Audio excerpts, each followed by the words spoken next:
Here's a check on stories we're following for you today on Robin Hood Radio.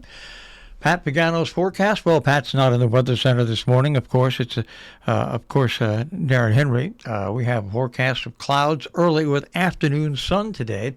Tonight, clouds will return. Highs today somewhere near 50 degrees.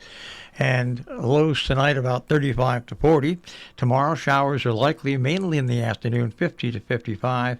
And then Wednesday, overcast with mild rain is likely, 60 to 65. And Thursday, overcast and much cooler with isolated rain, 40 to 45 degrees. We'll check the details on our tri-state forecast. That'll come your way in just a few moments.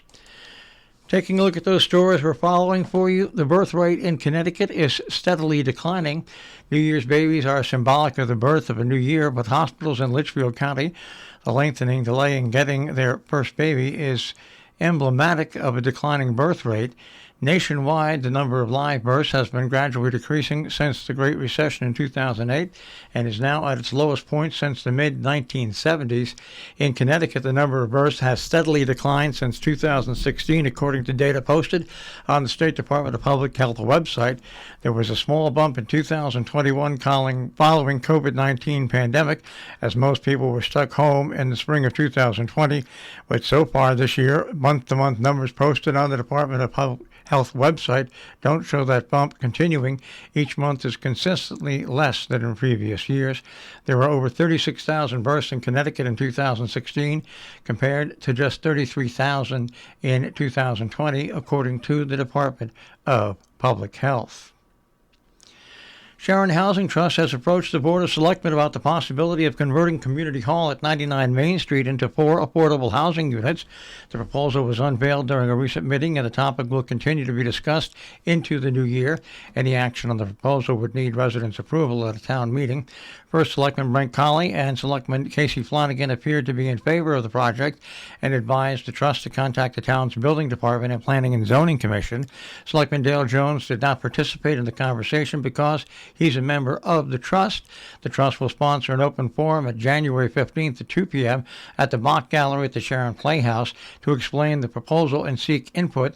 The Litchfield County Center for Housing Opportunity and Foundation for Community Health have provided a grant to facilitate that session. Norfolk firefighters have welcomed a new 30,000-gallon tanker. Norfolk Volunteer Fire Department received special Christmas present when the firefighters pulled into the firehouse on December 23rd with a new 3,000-gallon tanker to replace 24-year-old vehicle that has leaked for years. The fire department contributed $60,000 towards the $328,000 purchase price, and the town paid the balance from Federal American Rescue Plan Act funds. It took 470 days for the Midwest fire truck to be built, and largely because of, that's right, supply chain shortages. The old truck has been turned over to the Department of Public Works for use now as a plow truck. In Sheffield, the Sheffield Library, Bushnell Sage Library, is featuring the artwork of Suzanne Lockey at her exhibition. That'll be on the wall for the month of January. Substitute teachers are needed in Region 1. The schools in Region 1 need substitute teachers. They have 3 sign-in sub-events coming up in January. On January 4th from 1 till 4 at Sharon Center School, January 6th from 8:30 to 11:30 at Kent Center School, and January 10th from 3 till 5 p.m. at the North Canaan Elementary School. All you have to do is bring a form of ID. You can fill out the application in advance or on site at the event.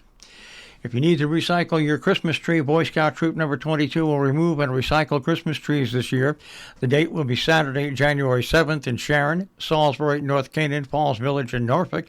If you'd like to sign up, 203-217-9917 or tinyurl.com/troop22. Events going on in and around our tri-state region here in our immediate area. Town halls are closed today. By the way, in Salisbury, the transfer station is also closed today. Coming up tomorrow in Salisbury at 9 a.m., the Salisbury Historic District Commission. On Thursday at 10 a.m., the Pope Land Design Committee, and at 6 p.m., Conservation Commission. Meanwhile, the Region 1 Board of Education has a meeting tonight. That is at the High School, the Region 1 Board of Education.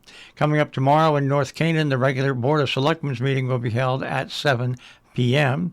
In Falls Village on January 9th, the Board of Finance regular meeting, followed by the Board of Finance. That all begins at 6:30 and then 7 o'clock for the second meeting. On January 11th, the Falls Village Recreation Commission will have their regular meeting. Coming up in Cornwall tomorrow at 7 p.m., Inland Wetlands and Watercourse meeting via Zoom. On January 3rd at 7:30 in Cornwall, the Board of Selectmen will have their meeting via Zoom as well. In Kent on January 3rd, Architectural Review Board regular meeting at 5:30, Board of Education meeting at 5:30 tomorrow. Recycling and Regional Task Force meeting is January 9th at 10:30 in the morning. The Town of Northeast reorganizational meeting will be held on January 3rd at 5 p.m. at Town Hall. In Dover, New York, the Zoning Board of Appeals meets January 4th at 7 p.m. Pine Plains, the Town Board will hold its reorganizational meeting January 5th at 7 p.m. at the Pine Plains Town Hall. Ancrum, New York, the Planning Board meeting is January 5th at 7 p.m. In Hillsdale, coming up tomorrow at 7:30 is the Zoning Board. On Wednesday at 4 o'clock, the Town Board meeting, organizational meeting. Our business brief is underwritten by Morgan's at the Interlaken, where you'll find a tapas menu, a regular menu, and you'll also find dinner specials nightly, interlakenin.com on the web, and also by Salisbury Bank, salisburybank.com. The Dow Jones Industrial Average will start off the day today at 33,147.25. The S&P 500 at 3,839.50, and taking a look at the NASDAQ, that'll start off today at 10,466.68. We'll take a look at that tri-state forecast. That'll come your way in just a few moments.